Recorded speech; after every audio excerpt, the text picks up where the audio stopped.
សាលាឆាន់វត្តធម្មតនសាគរក្នុងក្រុងកំពង់ឆ្នាំងខេត្តកំពង់ឆ្នាំងហើយនេះថ្ងៃម៉ោង 2 ញមួយក្តៅហួតហេងក្តៅយំមែនតើក្តៅធម្មតាក្តៅមែនតើទ្វារវត្ត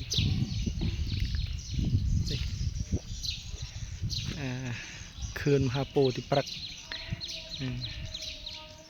បរិភោគចេតដីទីនេះ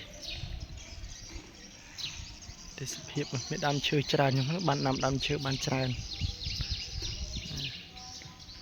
ទៅខាងកើតនោះមានដើមឈើតំដាំកញ្ញូងបែងដើមតូចទៀតកោះចេញវិញដោយសារតែត្រូវធ្វើពហិនៅកន្លែងហ្នឹងឯងដាំបំរុងទុកកូនឈើទៅកោះដាំតាមជីខាងវិញណានេះក្តៅណាស់ខ្ញុំអើយនៅនេះឆ្នាំងខែណាបានកាលថ្ងៃសុកយប់ភ្លៀងបានបន្តិចហ្នឹងហើយរីភ្លឺយប់សុករីភ្លឺភ្លៀងបានបន្តិចជាដីហើយពេលណាក្រៅពីនឹងមកមានផ្គរក្អើល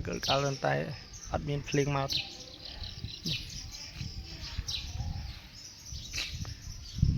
គាត់ចាស់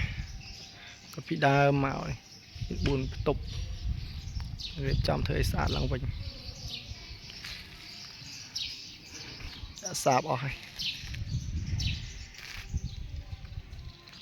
ស្ងាត់ញាតិញោមអាត្មានេះរងថ្ងៃមានបងប្អូនមកពីរៀនកូរ៉េរៀនអីមកសម្រាប់នៅក្រុមដើមឈើក្នុងវត្តឯងមកអង្គុយទៅទិញមើលមេរៀនហូបអីនឹងឯងអត់ទៅវិញទេតែឆ្ងាយនឹងមានក្រុម CO គាត់មកសម្រាប់នៅវត្តនៅកន្លែង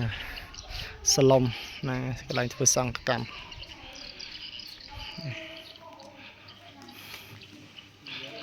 ទឹកនឹងឆ្ងាយល្អ